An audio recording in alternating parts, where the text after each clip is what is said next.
Cooler SSD kayaknya bakal jadi tren baru nih.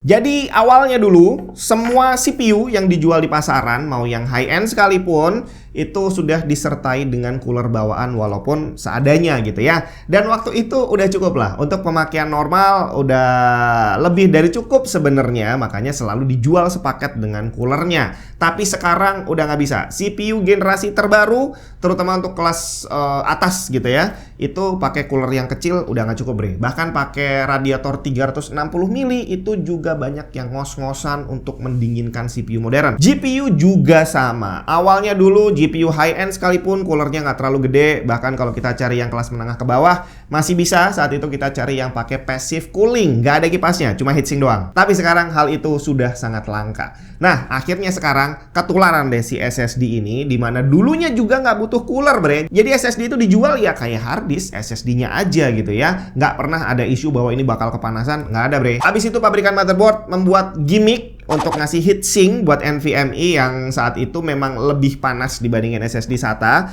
Tapi jalan beberapa lama itu masih sekedar gimmick. Artinya ada yang ngasih heatsink di motherboardnya, ada yang enggak, dan semuanya bisa berfungsi dengan normal. Sampai akhirnya kita sudah dihadapkan pada teknologi SSD yang bahkan pakai heatsink aja udah nggak bisa mendinginkan SSD-nya, sampai akhirnya harus dikasih active cooling dengan fan. Dan ini adalah salah satunya, Adata Legend 970 yang saat kamu beli sudah disertai dengan active cooling. Ini ada heatsinknya, ada kipasnya bre. Nah, dengan Adata ngasih active cooling kayak gini, berarti bisa ditebak bahwa SSD-nya ini adalah termasuk SSD yang panas. Apakah berarti Adata ini jelek? Tidak, karena ini adalah NVMe yang menggunakan jalur PCI Express Gen 5x4. Di mana Gen 5 ini saat ini adalah NVMe paling kenceng di kelasnya, yang tentu saja diikuti dengan panas yang luar biasa tinggi. Secara speknya, maksimum read dan write dari SSD ini bisa mencapai 10.000 MB per second atau 10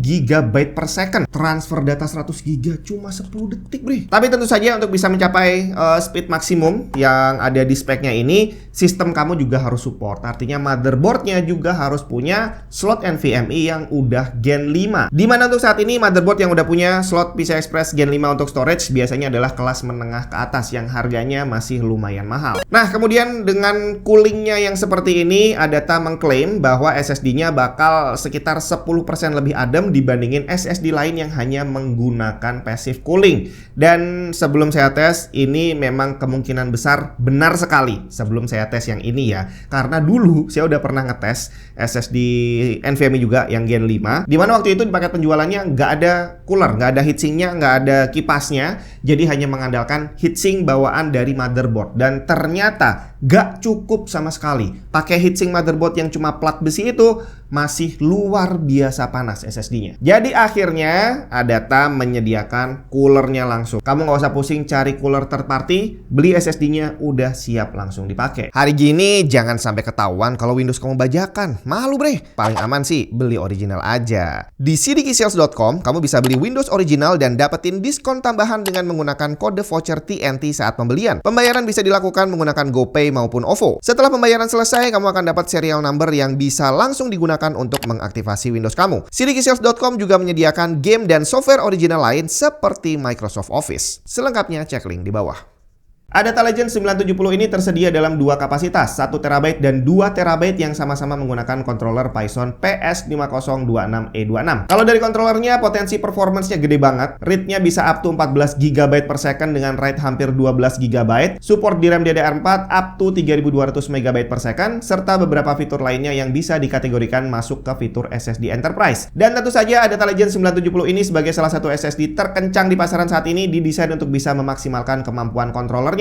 Maximum speed ada di 10 GB per second, udah punya DRAM cache buffer, SLC caching, DLPC ECC technology, sampai support untuk AES 256-bit encryption. TBW-nya 700 TB untuk kapasitas 1 TB dan 1400 TB untuk kapasitas 2 TB dengan garansi resmi 5 tahun. Harganya 3,5 jutaan untuk kapasitas 1 TB dan 6 jutaan untuk kapasitas 2 TB. Nah, sekarang kita lihat gimana performance-nya dan yang paling utama, Gimana panasnya? Langsung kita lihat performance read dan write-nya. Terlihat speed maksimum untuk sequential read sudah mendekati 10 GB per second.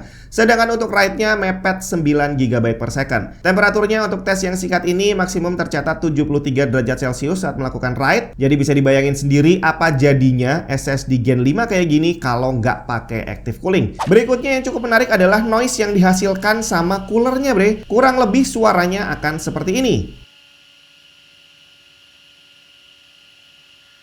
Apakah termasuk berisik? Kita lihat pembandingnya. Tingkat kebisingan ruangan yang saya gunakan testing cukup senyap, ada di kisaran 31 desibel. Saat saya nyalakan AC, ini AC lumayan tua, jadi suaranya agak berisik, noise-nya naik jadi 45 desibel. Nah, kipas dari Adata Legend 970 ini pada jarak 20 cm terukur punya noise level di kisaran 57 desibel. Seberapa parah tingkat kebisingannya? Kalau kita lihat dari decibel scale, 31 dB itu seperti suara bisik-bisik, sedangkan 60 dB itu suara ngobrol normal. Jadi silakan dikira-kira sendiri. Oke, itu tadi testingnya. Dan kenapa kok tidak saya tes untuk mindah data aktual gitu ya, copy paste ke SSD yang lain? Karena motherboard yang ada di sini, yang ada NVMe Gen 5-nya, slotnya itu cuma ada satu. Jadi mau ditransfer ke SSD Gen 5 lain nggak bisa, bre. Bisanya ke Gen 4, yang berarti bakal bottleneck dan akhirnya nggak akan bisa jalan maksimal juga. Nah, di sini yang perlu kamu perhatikan soal coolernya adalah colokannya nih. Dia pakai colokan power SATA. Artinya, pertama, dia nggak ada PWM. Jadi kipasnya begitu ini dicolokin, dia akan langsung muter full speed sepanjang waktu dari sejak awal PC-nya nyala sampai PC-nya dimatiin. Berikutnya yang harus diperhatikan lagi adalah gimana cara pasangnya. Karena SSD ini akan dipasang di bagian depan, tepatnya di atas GPU gitu ya. Nah, kabelnya lari kemana nih? Soalnya kabel SATA dari power supply itu biasanya ada di baliknya, di belakang motherboard. Jadi kalau kamu pakai kabel kayak gini, pilihannya adalah kabelnya di routing ke sana atau ya lewat sini kalau bisa. Tapi kalau ke sana, yang pertama kabelnya jadi nggak rapi, dan yang kedua saya juga ragu apakah ini bisa nyampe ke belakang. Soalnya kalau nggak bakal nongol ada kabel power di sini. Jadi kurang bagus gitu ya.